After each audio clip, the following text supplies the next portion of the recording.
Many moons ago, I used to work for Canada's Wonderland. That's an amusement park around here somewhere. And one of the things they taught us to never, ever, ever say is the phrase, no problem.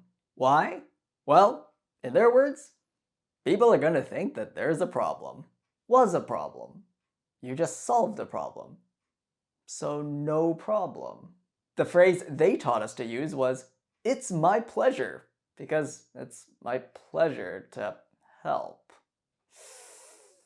Who exactly says my pleasure? Anyways, I always thought that rule was kind of dumb because I've never had anyone think no problem was a problem. But there is a little justification for not saying no problem, and it all has to do with culture.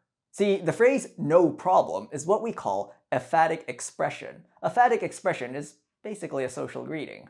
One common example of a phatic expression is the phrase good morning. Good morning does not literally mean that the morning is good. The morning could be absolute crap.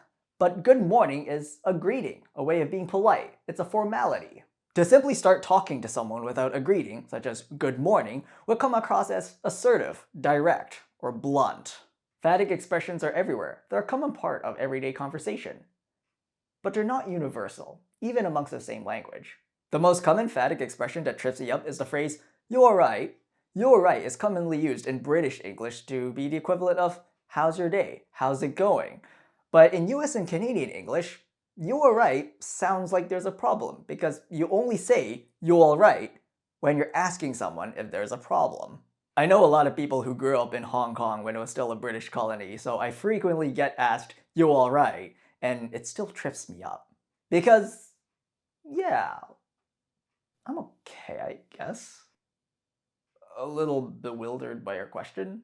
Although, in perfect symmetry, I was amused to learn that the phrase what's up, which is commonly used in US and Canadian English to be a greeting, is considered problematic in British English. Why? For the same reason, people ask it when there's an actual problem. Okay, so maybe there's a reason for the madness. But no, because phatic expressions are everywhere, and it's a lot ruder to not use them. But why the words my pleasure? Is it my pleasure just another phatic expression?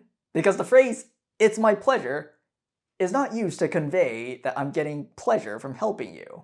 It's a polite way of responding to the words thank you or thanks.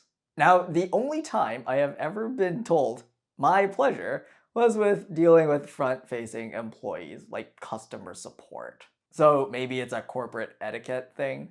And I suppose we've all gotten used to people saying my pleasure after they help us when their job is to help us. So not really their pleasure, but their duty. It's my duty. Oh, that sounds wrong. Well, the reason why I am still mad that I was taught to say my pleasure is because it followed me outside work. I worked at Canada's Wonderland for 2 seasons, and for years afterwards, I kept saying my pleasure every time I got thanked. And I got so many weird looks. Because outside of formal contexts, and in US and Canadian English, it's perfectly normal and acceptable to say no problem. Though I have been trying. I've been saying my pleasure a lot less frequently over the last 2 years. Mostly because I have a friend that calls me out on it every time I say it. Ugh, my gosh, I really want to drop that habit. It's no problem, it's no problem, it's no problem, it's no problem, it's no problem. Say it again. It's no problem, it's no problem, it's no problem. So if no problem is considered problematic, and it's my pleasure it's considered too formal, why can't we just agree on just saying, you're welcome? Oh right, because it's another phatic expression. I mean, the words you're welcome does not mean you are okay, I think you get it. Bottom line is, if I do say the words my pleasure, call me out on it. Because I absolutely want to say no problem. Because hell yeah, there is no problem because I solved the problem and you better be thankful. Though there is one etiquette rule that Wonderland taught me that other amusement parks use as well that I think actually makes a lot of sense. When giving directions, don't point with one finger, but point with your entire hand.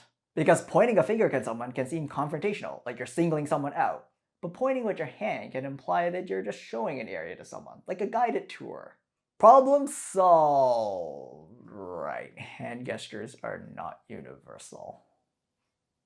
I guess someone's gonna be offended no matter what you do.